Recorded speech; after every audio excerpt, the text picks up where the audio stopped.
এই যে তালা খুলতেছে, খোলো খোলো খোলো। ভাবি খুলছে, ভাবি।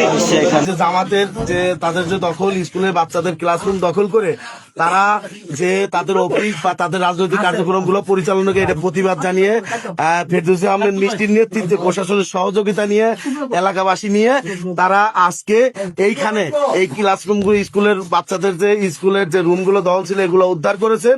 এই বিষয়ে তার কাছ থেকে আমরা একটু জানতে চাই।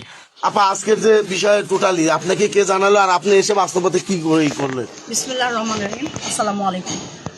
আমি গতকালকে রাত্রে একটা ফোন পেয়েছি, যে ফোনে বলতেছে যে মণিকানন স্কুলের মধ্যে দখল হয়ে যাচ্ছে। কারা দখল করতেছে? জামাতের অফিস করতেছে। তো এইটা আসলে একটা স্কুলের ভিতরে জামাত অফিস করবে, এটার কোন রাজনৈতিক দল, এটা আসলে আমি প্রথম ইম্পর্টেন্স দিইনি। তাহলে আমি নর্মালি এখানে আসলাম আপনার হেডমাস্টার এবং অ্যাসিস্ট্যান্ট মাস্টারের সাথে কথা বলার জন্য। তারা তাদের যখন জিজ্ঞেস করলাম, তারা বলতেছে যে হ্যাঁ এইরকম ঘটনা আছে, কিন্তু আমরা জানি না, আমাদের অনুমতি নাই, আমাদের ম্যানেজিং কমিটির অনুমতি নাই, এবং আমাদের যে মেইন যে যারা বসি আমরা কেউই জানি না। এখানে কেন জানেন না? আপনার স্কুল আপনি জানবেন না কেন? জানা তো উচিত। বলে আমাদের কাছ থেকে এটা জোর করে করা হয়েছে, আমাদের কোনো মতামতের কোনো তোয়াক্কা দেওয়া হয়নি। তারপর আমরা জিজ্ঞেস করলাম চাবি কোথায়?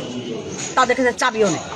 একটা স্কুলের ছেলে মেয়ে দুই উভয় পড়ে, স্কুলের একটা পার্টের চাবি হেডমাস্টারের কাছে নাই, ভাইস প্রেসিডেন্টের কাছে নাই। এটা আমরা খুবই খুবই খুবই মর্মাহত।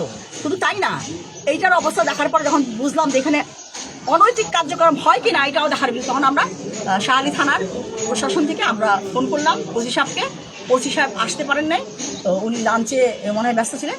উনি ওনার প্রতিনিধি পাঠিয়েছেন, সেক্রেটারি অফিসার এবং আরও 2-3 জন অফিসার পাঠিয়েছেন। ওনাদের সাথে নিয়ে প্রিন্সিপাল, অ্যাসিস্ট্যান্ট হেডমাস্টার এবং আমার বিএনপি এলাকা মহল্লাবাসী এবং ম্যানেজিং কমিটি, অভিভাবক কমিটি সহ এলাকার গণ্যমান্য ব্যক্তি সবাইকে নিয়ে আমরা আসলাম এবং রুমগুলো খুললাম।